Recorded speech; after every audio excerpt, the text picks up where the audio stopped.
আমার মনে হচ্ছে। এজন্য আমাদের কাছে ভালো লাগতেছে। আপনাদের কাছে কেমন লাগতেছে? আমি আপনাদের আমার একটা ব্যক্তিগত প্রচেষ্টা করেছি। আমি নিজেও যখন শহীদে শেষ করার পরে হেদায়া পড়াকালীন দাখিল পরীক্ষা দিয়ে থেকে আমারও ভর্তি হতে অনেক চড়াই উতরাই করতে হয়েছে, কিন্তু একটা পর্যায়ে সরাসরি এমএস কলেজ থেকে ইসলামিক হিস্ট্রি অ্যান্ড কালচারে পড়াশোনা করেছি অনার্সে, সেখান থেকে মাস্টার্সও করেছি।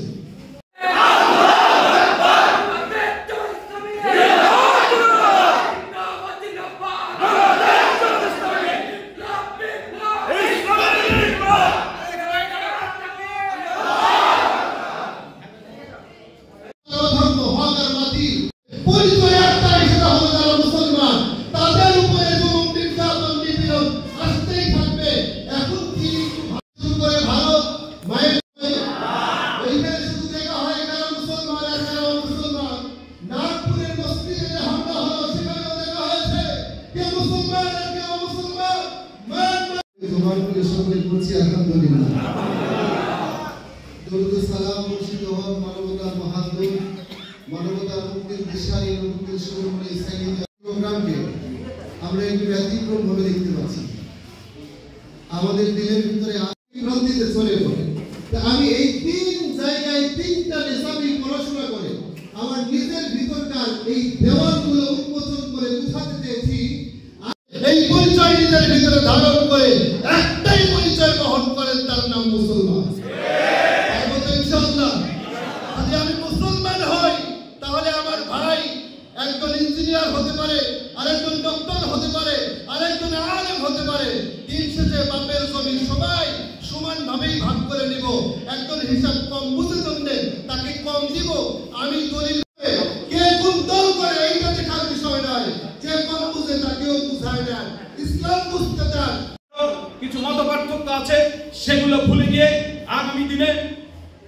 আগামী দিনে অবশ্যই এক কাতারে এসে আমরা চাই যে ওয়াজ আর নসিহত করেছেন মানুষদেরকে, এর প্রত্যেকটা আয়াতের একটা আয়াতকেও যদি মানুষ অনুসরণ করে প্রতিটা আয়াতের কারণে সে হিদায়াতের দিকে যাবে। বলেন আলহামদুলিল্লাহ।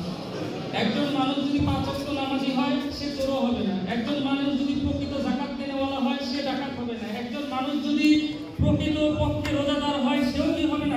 রব্বুল আলামিন নাজাতের ব্যবস্থা রাখছেন কিনা বলেন? প্রত্যেকটা ইবাদত একটা ইবাদত সঠিক করলে পুরো জিন্দেগি তার সঠিক হয়ে যাবে। আলহামদুলিল্লাহ। মুআজ্জিজ হাজরিন, মহান রব বলেছেন ওয়াতাসিমু বিহাবলিল্লাহি জামিআন ওয়া লা তাফাররাকু। তোমরা সকলেই আল্লাহ তাআলার শক্তিশালী রজ্জুকে তোমরা আঁকড়ে ধরো, তাহলে তোমরা সফল কাম হতে পারবে। আল্লাহ পাক রব্বুল আলামিন বলেছেন সিবগাতাল্লাহ ওয়া মান আহসানু মিনাল্লাহি সিবগা। তোমরা আল্লাহর রঙে রঞ্জিত হও, আল্লাহর রঙের চাইতে ভালো রং আর কিছু একটা মহিমান্বিত ধর্ম, যে ধর্ম প্রত্যেকটা মানুষ নির্যাতিত হলেও এই ধর্মের মধ্যে সবচেয়ে মানুষ অন্য ধর্ম ডিভাইড হয়ে এই ধর্মে এসে দীক্ষিত হয়। ঠিক কিনা বলেন? একটা জিনিসের দিকে লক্ষ্য করলে আমাদের ধর্মের সত্যতা আমরা বুঝতে পাই। সুতরাং আমরা বেশি কথা বাড়াবো না।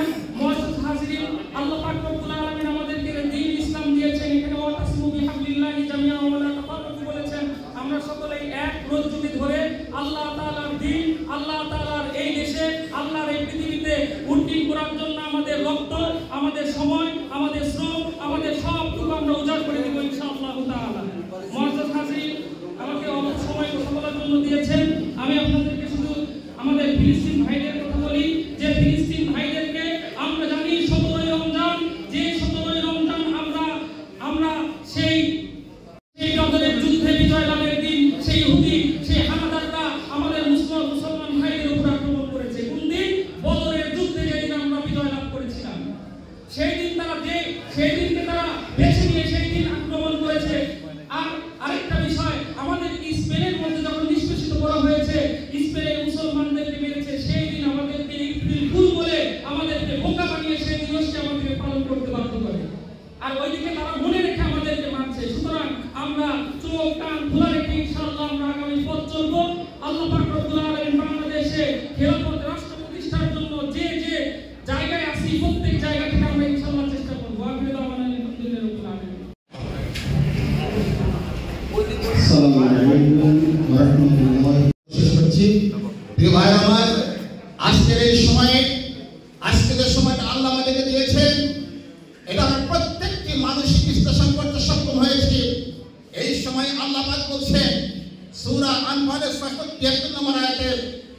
ওয়াল্লাযীনা কাফারু বা'দুহুম আউলিয়া বা'দ।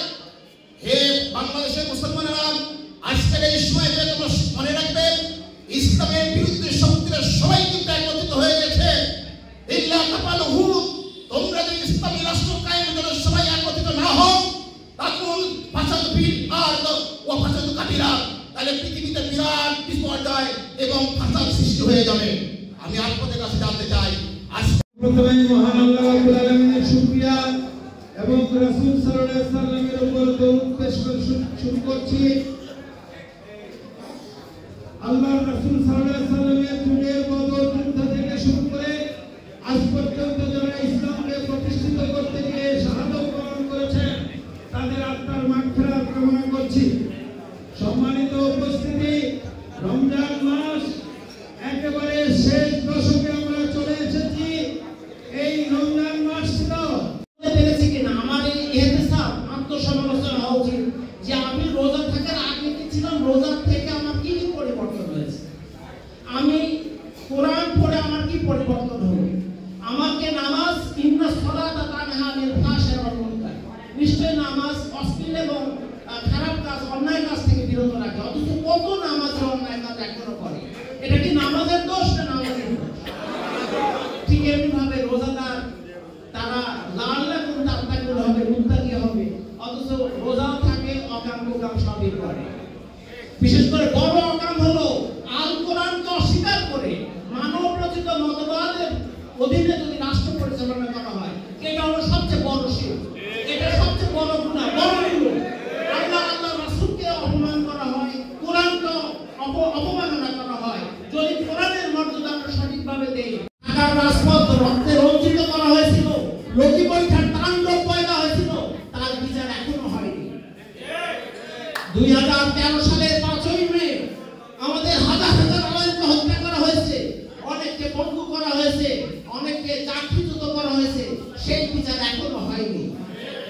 আমরা জানি 2009 সালের 25 এবং 26 ফেব্রুয়ারি যেভাবে 25 এবং 26 ফেব্রুয়ারি যেভাবে পিলখানায় হত্যা করা হলো দেশপ্রেমী এবং যোগ্য সেনা অফিসারদের, তার কোনো বিচার হয়নি, তার কোনো সত্যিকার অর্থে কালপিটদেরকে হাজির করা হয়নি। আমি সবাইকে অনুরোধ করবো, এমন একটি ব্যবস্থার দিকে আমাদের যেটা আল কোরআন প্রতিষ্ঠা ছাড়া কোনো উপায় নাই। আমি কথা বলতে পারছি না, সময় অনেক শেষ হয়ে গিয়েছে।